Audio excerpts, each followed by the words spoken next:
¿Qué tal, mis hermanos? Buen día. Les saludo con mucho afecto y cariño en este miércoles 7 de mayo, miércoles de la tercera semana de Pascua. Seguimos caminando en este tiempo de Pascua, en la que seguimos meditando todo lo que ha hecho Jesús después de haber resucitado de entre los muertos. En esta tercera semana de Pascua hemos estado meditando en el Hecho de los Apóstoles la aparición de algunos diáconos, como Felipe, y hoy digo como Esteban, y hoy aparece Felipe.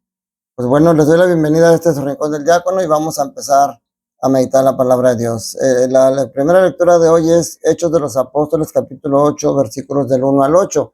Y fíjense cómo es muy hermoso, porque aquí podemos ver cómo aún en la tribulación, aún en la persecución, aún en los momentos difíciles, Dios siempre tiene la manera de hacerse presente, de hacernos de ver que aún en esos momentos puede estar la alegría en nuestro corazón, porque empieza y eso lo demuestra en el principio y en el fin de esta primera lectura, porque en el principio dice el mismo día de la muerte de Esteban, se desató una violenta persecución contra la iglesia de Jerusalén. O sea, parece que aquí viene la primera persecución en forma a toda la iglesia de Jerusalén.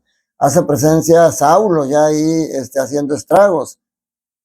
Y todos se dispersaron, dice, menos los apóstoles.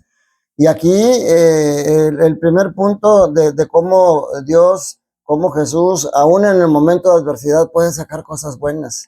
Así como en la cruz se demostró que el diablo sonreía de ver a Jesús en la cruz y después se daba de golpes en la cabeza de verlo resucitado.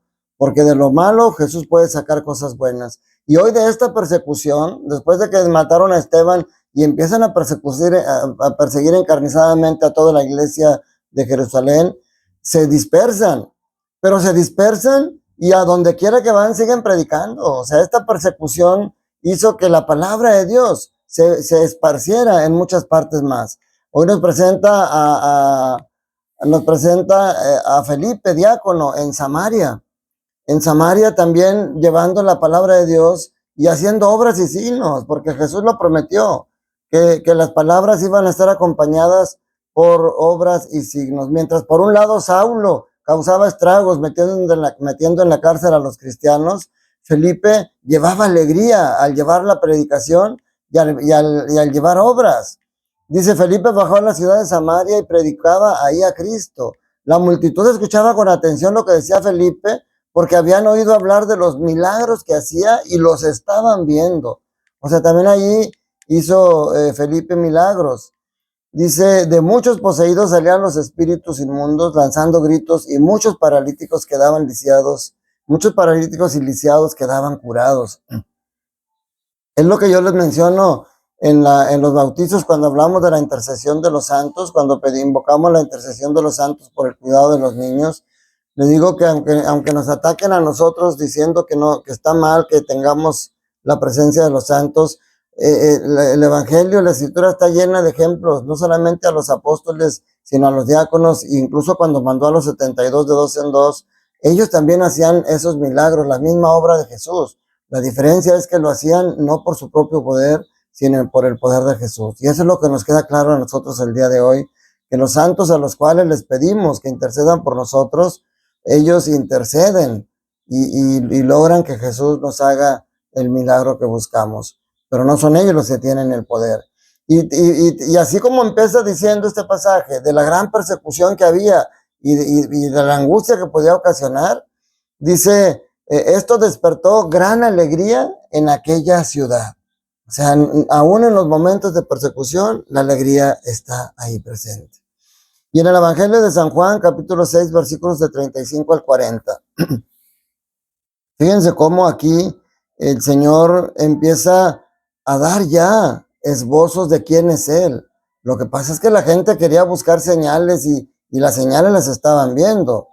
Dice, en aquel tiempo Jesús le dijo a la multitud, yo soy el pan de vida, yo soy. O sea, ya desde ahí los judíos por eso se desconcertaban, porque al escuchar esa palabra, Yahvé, que quiere decir yo soy, pues la identifican con el Dios de Israel. Yo soy el pan de vida, el que viene a mí no tendrá hambre, y el que cree en mí no tendrá sed. Dice, pero ya se los he dicho, lo han visto y aún así no creen. Dice, el que cree en mí nunca tendrá sed.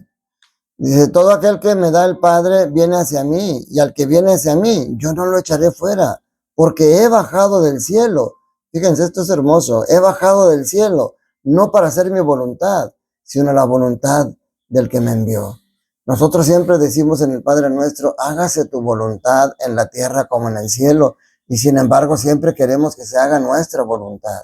Es importantísimo. Jesucristo decía, mi alimento es cumplir la voluntad de mi Padre. Ese debería ser nuestro alimento. Porque dice, la voluntad del que me envió es que yo no pierda nada de lo que me han dado, de lo que Él me ha dado, sino que lo resucite el último día. Nosotros estamos llamados a eso, mis hermanos, a vivir eternamente. Pero para eso tenemos que seguir las indicaciones de Jesús. Tenemos que seguir el camino que siguió Jesús. Lo que pasa es que ya lo hemos dicho, ese camino no es fácil, pero Jesús lo caminó para que nosotros tuviéramos esa certeza de que aunque estemos caminando en el dolor, aunque estemos caminando en la adversidad, como decíamos en la primera lectura, la alegría está presente. ¿Por qué? Porque Jesús está ahí en nuestro lado. Dice, la voluntad de mi Padre consiste en que todo el que vea al Hijo y crea en Él, tenga vida eterna, y yo lo resucite en el último día. Nosotros lo he dicho, tenemos que tener muchas veces tenemos que buscar volver a la vida, salir de la muerte en la que estamos en el pecado para volver a la vida en este mundo. Y aquí empezar a fabricar nuestra vida en el cielo. Esa se empieza a fabricar desde aquí. Decía, no recuerdo qué santo decía por ahí, que cada buena obra que hacemos en este mundo es un ladrillo que ponemos en la habitación que vamos a ocupar en el cielo. Mis hermanos, pues ustedes y yo estamos llamados a eso, y nos apoyamos a través de la oración, a través de la intercesión. Yo pido por ustedes en las misas que me toca participar, en las celebraciones de la palabra. Siempre lo ofrezco por todas las personas que me hacen el favor de seguirme aquí en estas redes sociales. Y también les pido a ustedes que oren por mí, que oren por los diáconos, que hoy en esta semana pasada y en esta, la presencia de Esteban y la presencia de Felipe nos comprometen a nosotros los diáconos a ser un verdadero instrumento de Dios para que la palabra cunda por todos lados y ustedes se vuelven cómplices de nosotros. Que la bendición de Dios Todopoderoso, Padre, Hijo y Espíritu Santo, descienda sobre ustedes, sus familias, trabajos, escuelas y permanezca para siempre. Un fuerte abrazo, que tengan un día lleno del amor de Dios.